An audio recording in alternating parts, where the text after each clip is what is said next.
Your tank has 2 chambers. It's a wall in the middle.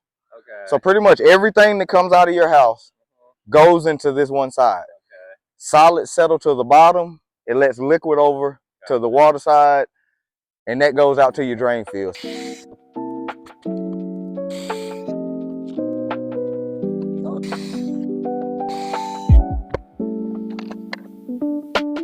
Happens when that pipe leans back, it makes this side have to rise higher before it can exit the tank, which will eventually lead to backups inside.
Our plumbers lead the way, quality service today.